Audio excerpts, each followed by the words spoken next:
Ayun, mga elder cake ko ngayon. Siguro nasa alas 6 na lang umaga. O alas 7. Pupunta tayo sa doon sa dati nating tinitirhan. Dapat malinis natin lahat yun. Mahakot na natin lahat ng gamit. Bagay, konti na lang yun eh. Ano na lang.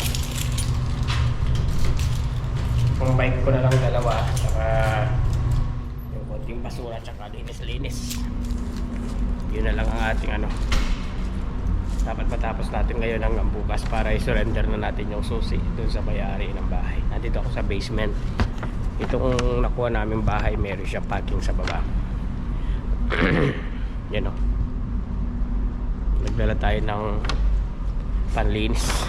Linis natin ng konti. Umuulan sa labas. Okay. Ayaw na naman kita kaya hintayin natin magsara yung gate. Ayan o. Hintayin natin magsara bago tayo lumabas. Kasi baka mapasukan tayo ng ibang ano. Park muna tayo dyan. Itong sasakyan ni Mrs. ang layo kasi wala kaming parking na isa pa. Isa lang yung parking ito. Dadalhin ko ito sa baba. Kaya para pagbaba niya yung sasakyan niya nandun na sa parking. Ay ito pala ito.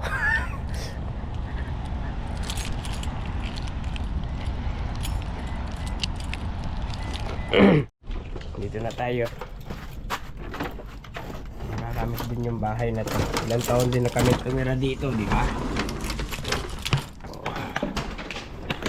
Masyado po na lahat. Pati sulok-sulok.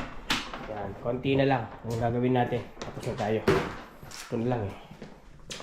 Linis na lang. Ito, carpet, itatapon. Ito mga dumbbell. Barbell ba ito? Dumbbell. Ito, tatapon na yan. Ito dadalhin ko yun. Ito sa RAV4. Ito dadalhin ko din dalawa. Tapos ito. Okay. Parang ito talin ko na rin muna to sa bahay. Tatapon sana namin kaya lang wag na muna. Yan na lang. Tapos itong chair pwedeng itapon. Ito dadalhin sa bahay. Ito dadalhin. Ito dadalhin. Ano pa? Dito wala na, malinis na. Lilinis, ay wala nang ano, lilinisin na lang pala. Ito dito. And then ano pa ba dito?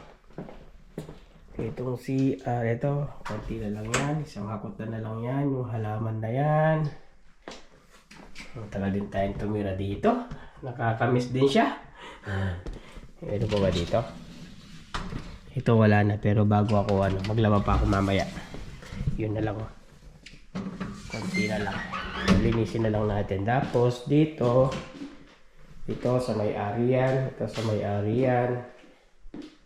Bali, yan na lang. Linisin na lang natin ng konti. Yan. Kasi siguradong papipintura din niya ito eh. Paggagawa niya rin ito.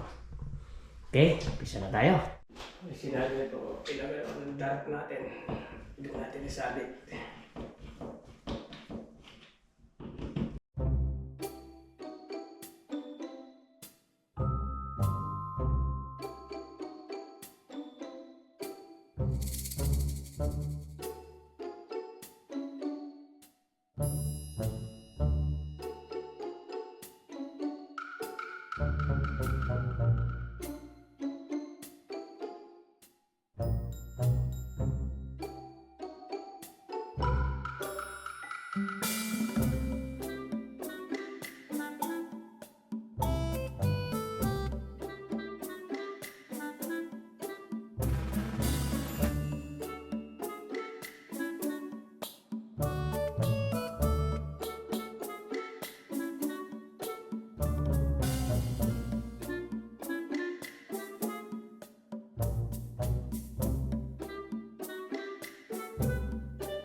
picture frame.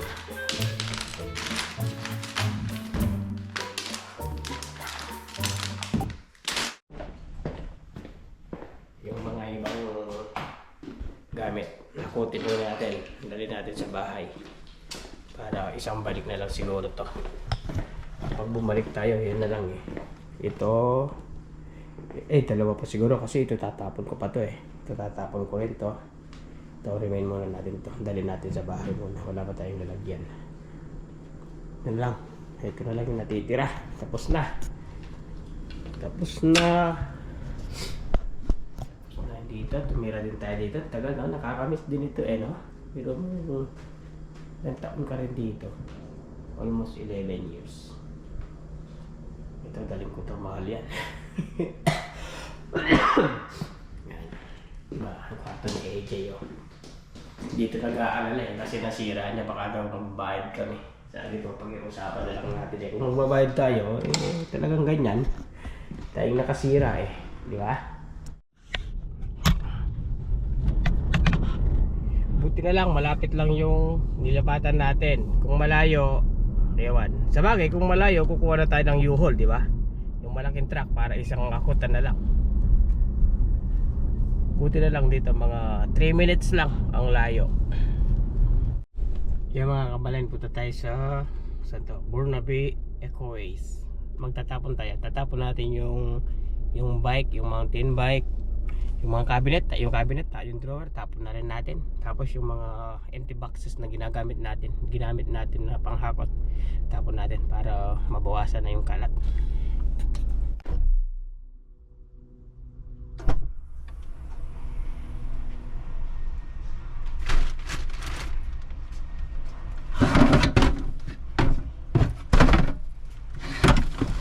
Basura all the way.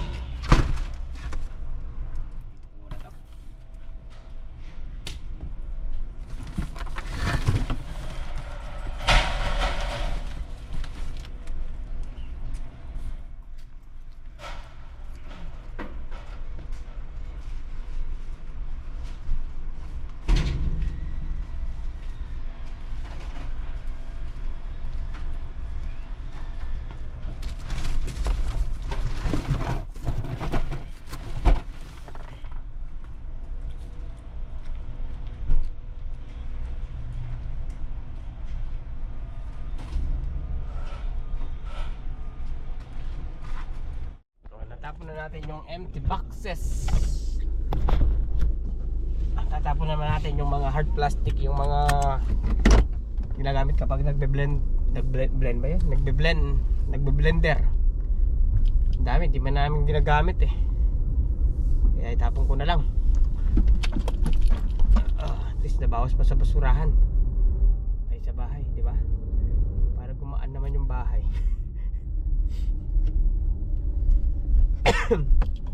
Dito yung mga tapunan ng mga used oil, yung mga galon-galon ng mga oil. Organic meron din siguro dito. Ang hindi nila tinatanggap dito pala yung mga kahoy tulad ng cabinet. Tsaka yung talagang basura. Recycling lang talaga tinatanggap nila dito. Itatawag ko naman yung pag pinikap na nila yung isa, itatawag ko na naman. Sana pikapin nila ngayon yung tinawag kong bed tsaka yung cabinet para kasi may minimum 3-2 lang ata eh. Okay, dito tayo sa may hard plastic. Saan ba yung hard plastic dito? Tanong ko kay Kuya. Cardboard, plastic, hard plastic pa to.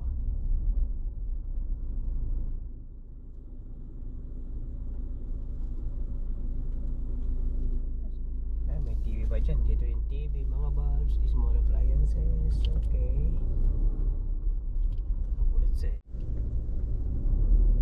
Okay, nakapagtapon na tayo. Ang problema na lang natin, yun nga, yung cabinet. Yung carpet, sa basura na lang yun eh. Tapos yung chair, yung computer chair, yun na lang. Tapon ko pa dito. Pero ipunin ko pa bago ko magtawan kasi malayo-layo din. 15 to 20 minutes. Ilang minuto ba yung drive? 15 minutes. Balik pa ako doon. Okay. At least tapos na tayo. Tapos linisin na natin ngayon. Dapat matapos na ngayon yan. Nakakaya na sa may-ari ng bahay eh. Bayad lang kami hanggang ano lang eh. Mahirap na. natin yung nangyayari sa loob. Konti na lang. Linis na lang. Tapos na yun. Ito basura. Ito na lang. Ito baka dadalhin namin. Tapos babalik pa ako para dito sa bike. Tapos ito. Tapos yun. Wala na. Tapos yung gamit si CR. Yun na lang. Okay? Pero sa ngayon, hintayin natin si AJ kasi matulog pa eh.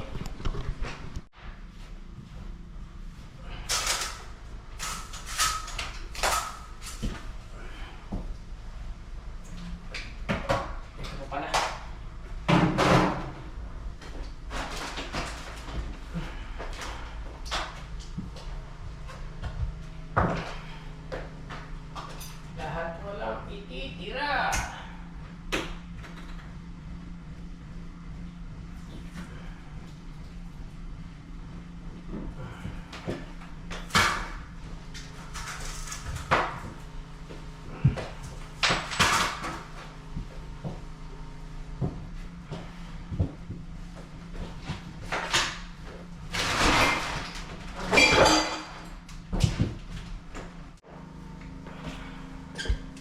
Tinanggal ko na rin yung saksak na kinuha ko na yung lahat ng gamit sa loob.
Basta. Tapon din natin ito eh. Okay.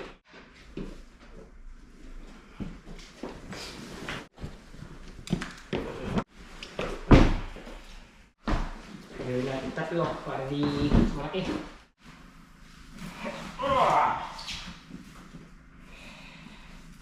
Muna tayo. I-unload natin yung nandun sa sasakyan. Tapos balikan na lang natin ito. Ito at yan, tapos linis na, tapos na naman, tapos tayo. Okay, mamaya na naman.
Luto na ang ating sinigang. Maanghang yan. Meron pa tayong okra.